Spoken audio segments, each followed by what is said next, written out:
Hoy día, nuestro texto ya comienza a mutar un poco, porque hasta aquí en Romanos hemos visto cómo el Señor nos ha dicho: yo les entregué un evangelio, pero ninguno de ustedes puede vivir sin este evangelio. Ninguno de ustedes puede, porque son condenados, porque están condenados o merecen condenación, porque merecen juicio. Y nos repetía una y otra vez, ¿cierto? En Romanos 1 vimos cómo el Señor decía: bueno, tú eres esto. Bueno, sí, pecador, merece juicio.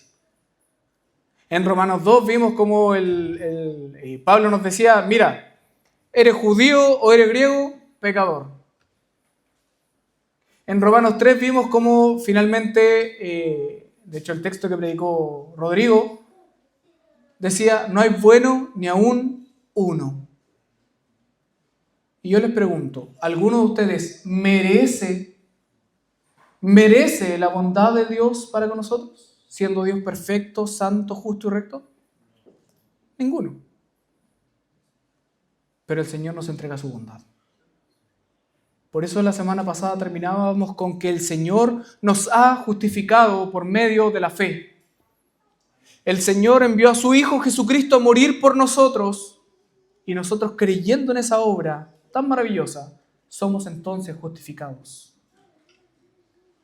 Hoy día ya avanzamos al capítulo 4 de Romanos, de los versículos del 1 al 8, que lo puedan buscar, por favor. Mantengan sus Biblias abiertas. Les recuerdo que el texto está en Reina Valera 1960. La Santa Reina Valera, dicen por ahí. Reina Valera 1960. Vamos a leer entonces la palabra de Dios, que es infalible, inerrante y suficiente. Me gustaría que pudiésemos repetirlo. La palabra del Señor es infalible, inerrante y suficiente. Leamos la palabra del Señor. ¿Qué pues diremos? ¿Que halló a Abraham nuestro padre según la carne? Porque si Abraham fue justificado por las obras, tiene de qué gloriarse, pero no para con Dios. Porque, ¿qué dice la Escritura? Creyó Abraham a Dios y le fue contado por justicia. Pero al que obra no se le cuenta el salario como gracia, sino como deuda. Mas el que no obra, sino cree en aquel que justifica al impío, su fe le es contada por justicia. Como también David habla de la bienaventuranza del hombre a quien Dios atribuye justicia sin obras, diciendo: bienaventurados aquellos cuyas iniquidades son perdonadas y cuyos pecados son cubiertos. Bienaventurado el varón a quien el Señor no inculpa de pecado. Oremos a Dios. Padre Celestial, esta mañana estamos delante de su presencia y anhelamos, Señor, que usted convierta nuestros corazones, que no quedemos solamente con el oír, sino que podamos oír, procesar en nuestro corazón y aplicarlo con nuestras manos.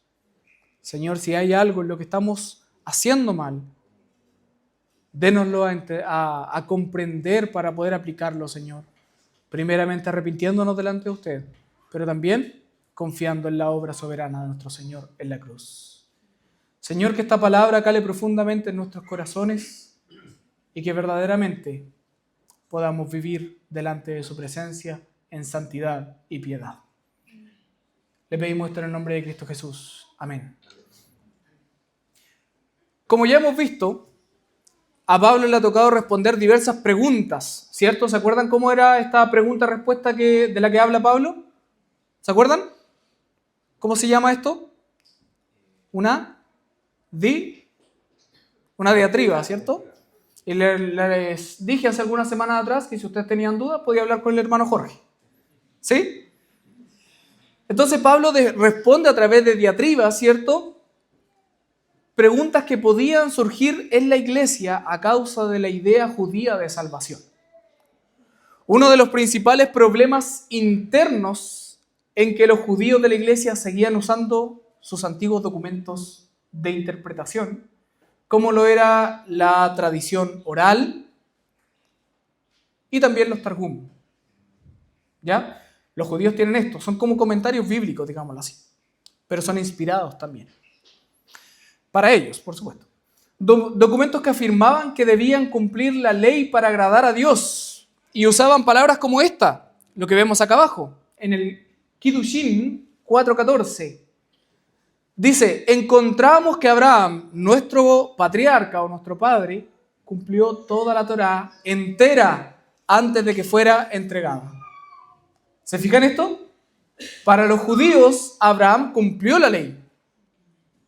Para los judíos, sus padres, sus patriarcas cumplieron la ley. Pero ¿cuál era el problema aquí? El problema es que no estaban prestando atención a la Biblia, confiando finalmente más en las obras que en el Dios de las obras.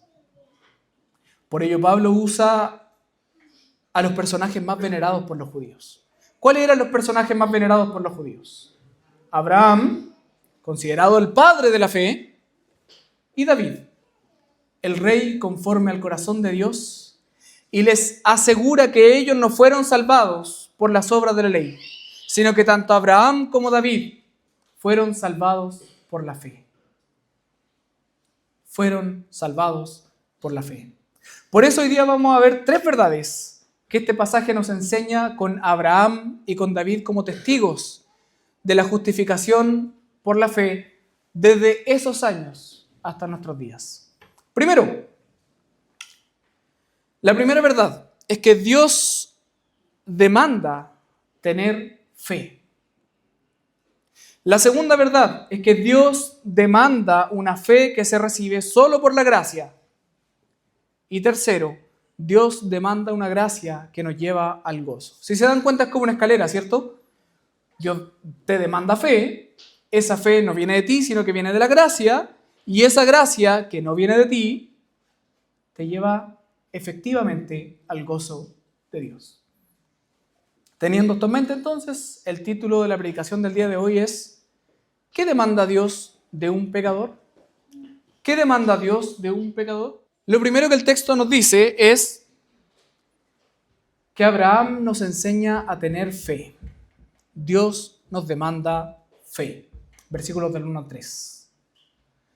Pablo comienza hablando principalmente, o desde el principio, o del principal ejemplo, para los judíos, que era el padre de la fe. Comienza por el padre de la fe, que era Abraham. Los judíos solían mirar a Abraham como este hombre perfecto, como un hombre que nunca se equivocó, al punto de que, como leímos al principio, decían que Abraham era justo.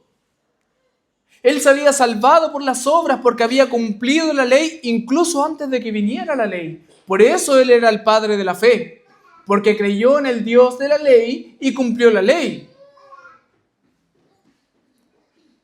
Pero Pablo pregunta, entonces, queridos hermanos judíos,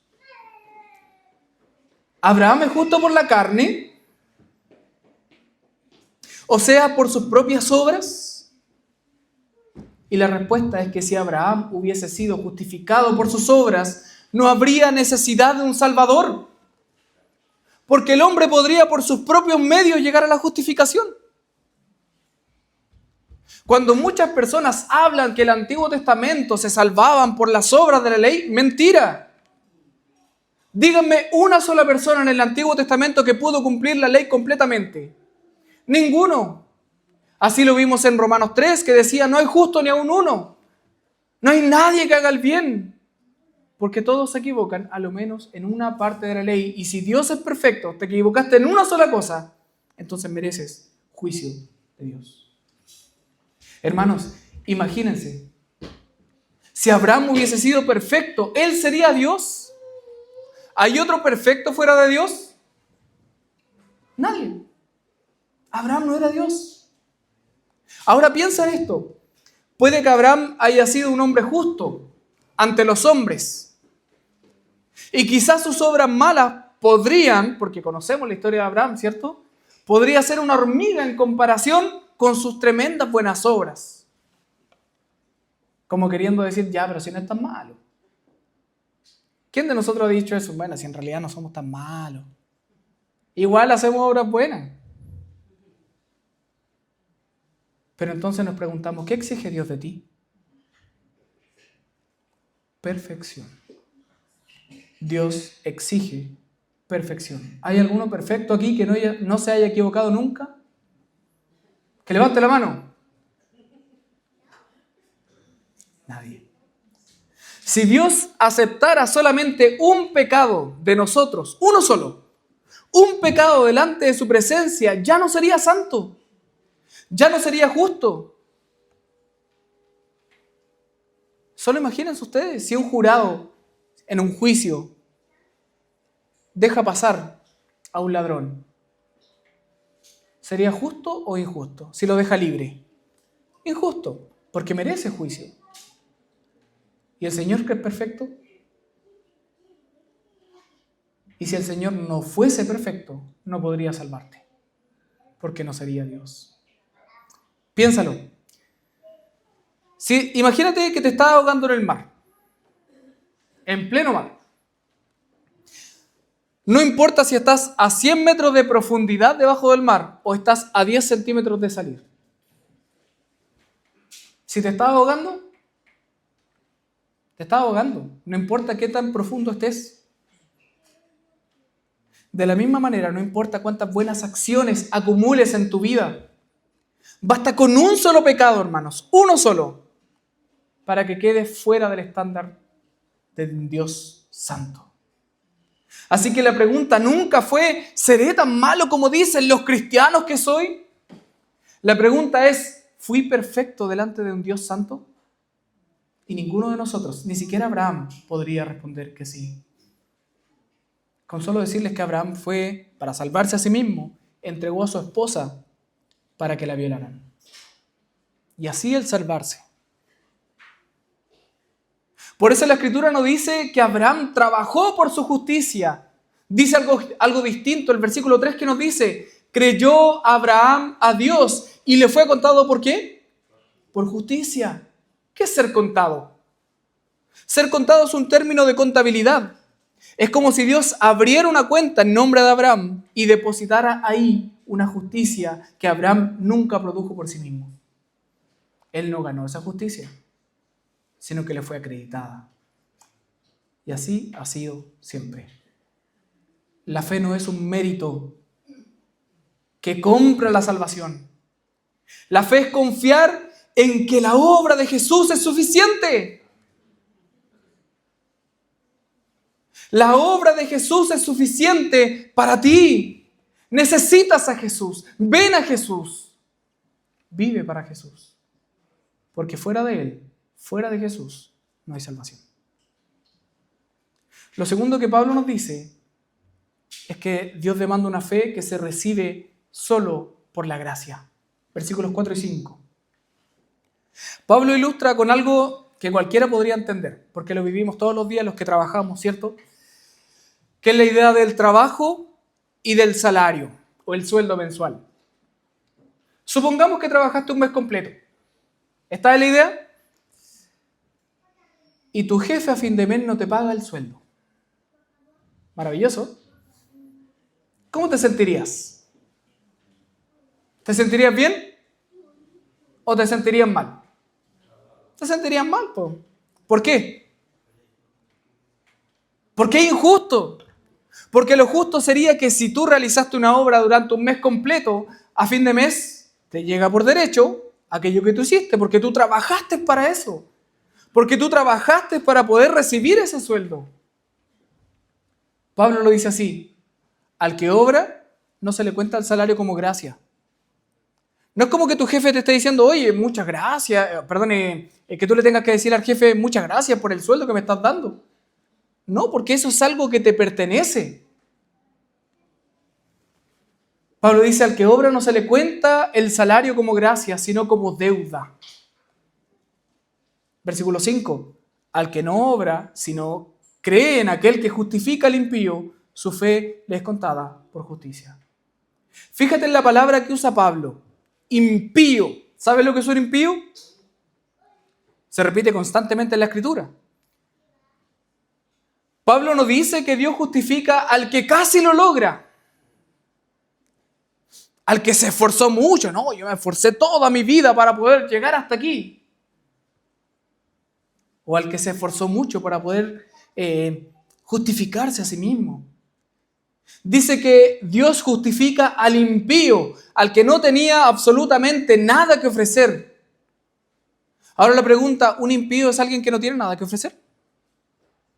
No, sino todo lo contrario.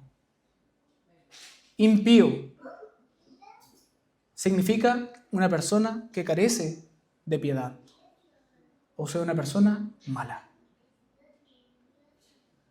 ¿Quién estaría dispuesto aquí a morir por un asesino que se gozó en matar personas?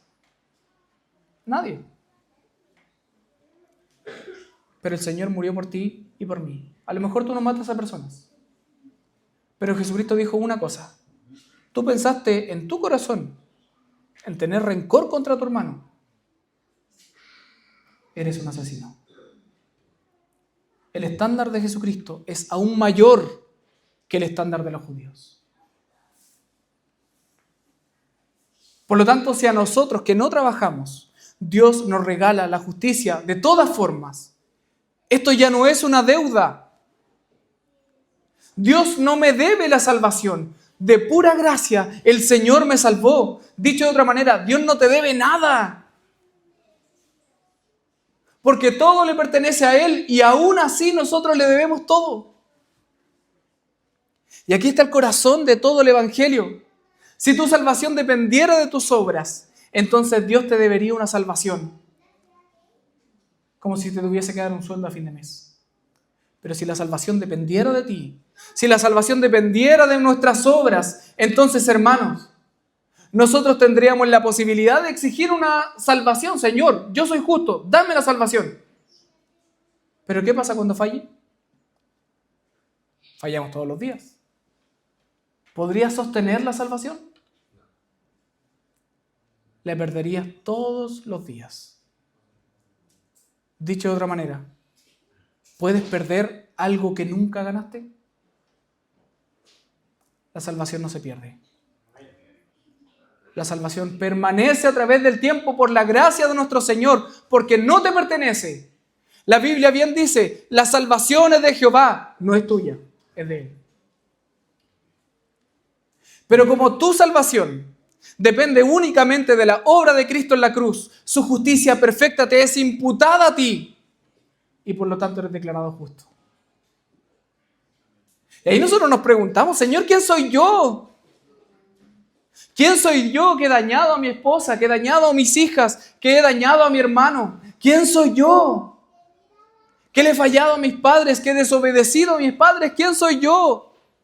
Que cuando tengo que trabajar fervientemente semana a semana, a veces flojeo. ¿Quién soy yo? Que cuando tengo que darlo todo, a veces doy nada. Hermanos, Dios no nos debe nada. Dios no te debe nada. Deja de mirarte a ti como un hombre justo, una mujer justa. Deja de mirarte a ti como alguien que es que me tienes que respetar a mí. Hermanos, nadie te debe nada. El Señor te lo ha dado todo y es suficiente. Cristo es suficiente. Él es suficiente. No tú, no yo. Él es suficiente. Y cuando entendemos esto en nuestro corazón, dejamos nuestro orgullo de lado. Dejamos nuestra vieja forma de vivir de que me pertenece, esto es mío, esto es algo que yo me lo gané. Y comenzamos a mirar que todo le pertenece al Señor. Hermanos, tenemos el gran ejemplo de Miqueas. Y el Señor le dice, me han robado. Y le dice, pero ¿qué te hemos robado si te damos todo? Hermanos, me han robado. Me han robado. ¿De quién es tu sueldo? ¿Es tuyo? ¿Quién te dio el trabajo? ¿Quién hizo que el dinero pueda salir? Hermanos, el diezmo le pertenece al Señor. Tu ofrenda le pertenece al Señor. No viene de ti, viene del Señor. Tu vida le pertenece al Señor, no viene de ti. Si el Señor te quita el oxígeno, te quita el aire, ¿tú podrías vivir? Tú no puedes sostenerte por ti mismo. Todo proviene del Señor. Todo es sostenido por el Señor. Si tú tienes libertad hoy día para escoger lo que te quieras poner, es porque Dios te dio libertad.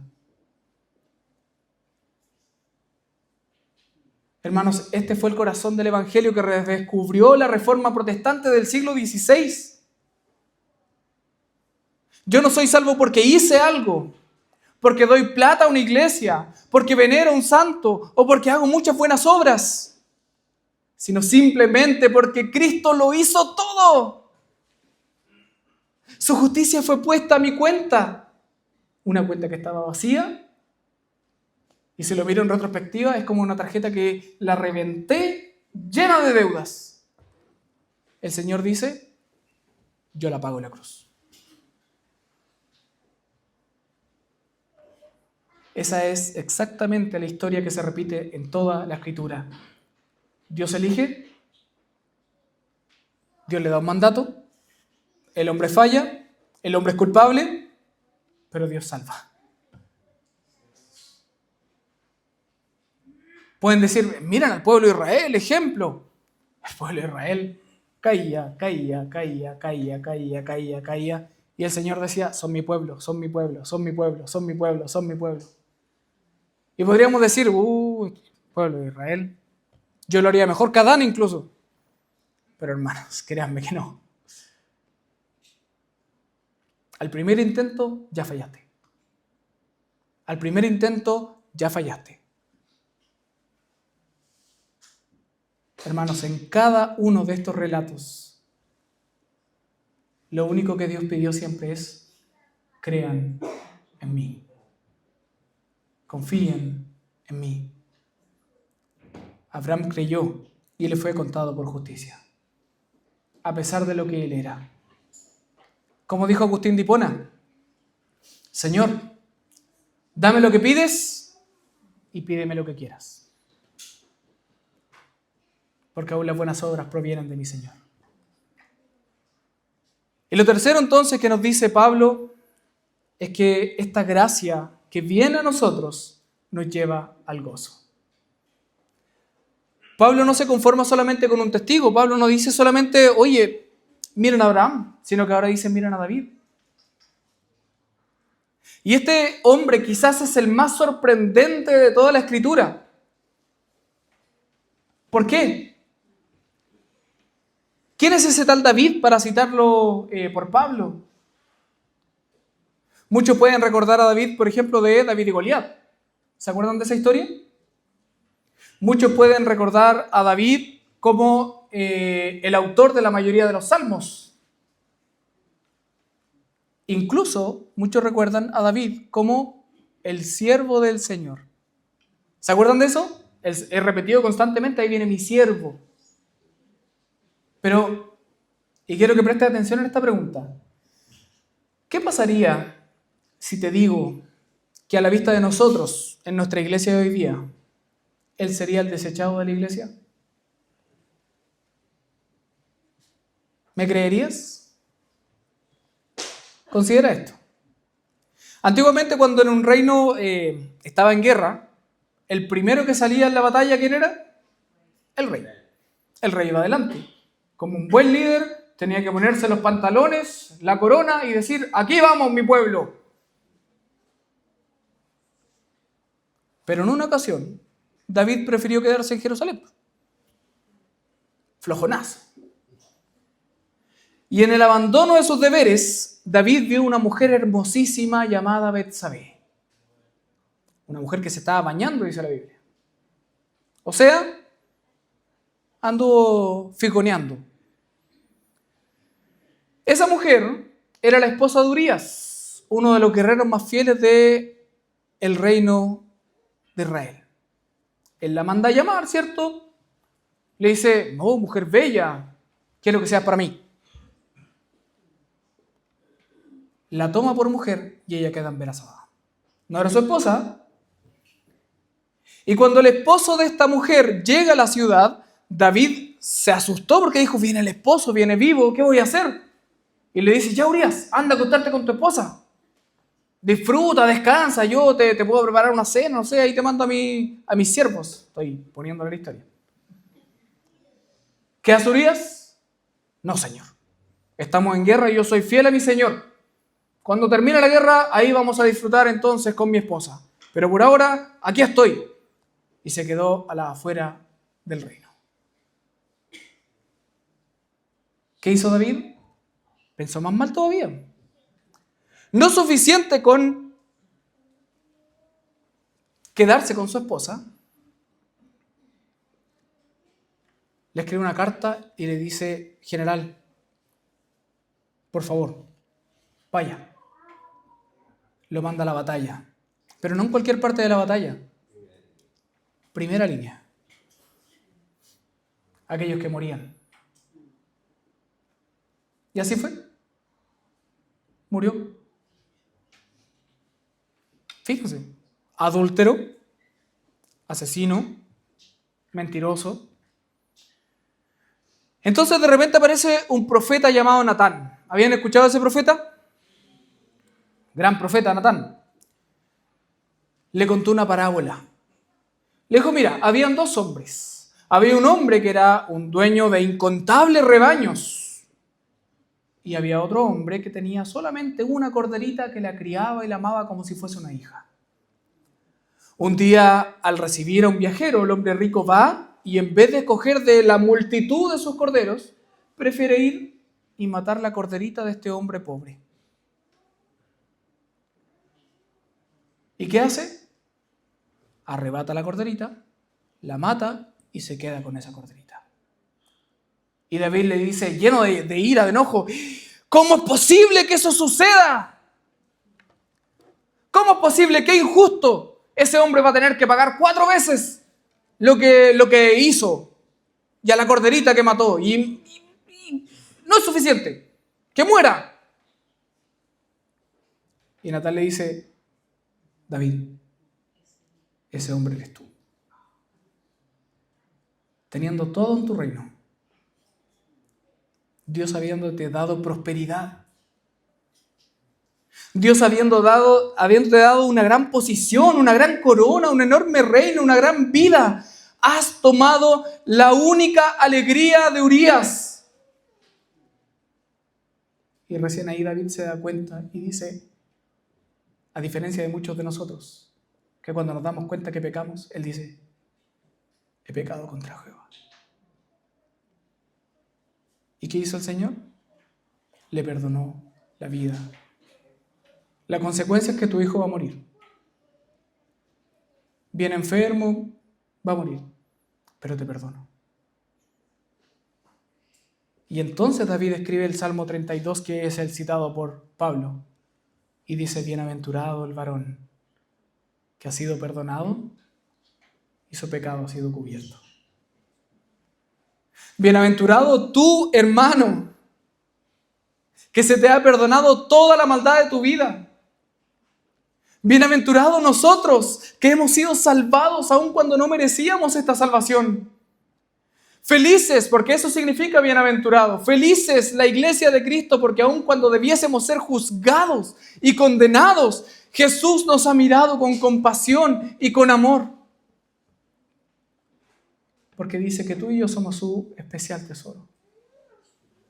Entonces nos volvemos a preguntar, ¿David fue justificado por sus buenas obras? Si fuera por las obras, habría sido condenado sin remedio. Pero por la gracia de Dios recibida a través de la fe, él fue feliz y gozoso. Eso es lo que Dios demanda cuando miramos a David. Dios lo único que te pide es que te arrepientas de tus pecados, pecado por pecado. No digas con el corazón orgulloso, pequé y Dios me perdona.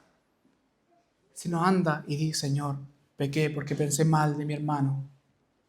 Porque obré mal cuando tenía la posibilidad de hacer el bien, no lo hice. Perdóname, Señor, porque he pecado. Eso es lo que demanda el Señor de nosotros. Y si tú te arrepientes, Él te perdona. Hermanos, Abraham y David, el patriarca y el rey, dos hombres tan distintos entre sí, y sin embargo, ambos declarados justos exactamente de la misma manera. No por lo que hicieron, sino porque creyeron. No porque Dios les debiera algo, sino porque Dios decidió en pura gracia no tomarle en cuenta sus pecados y pagarlos en la cruz.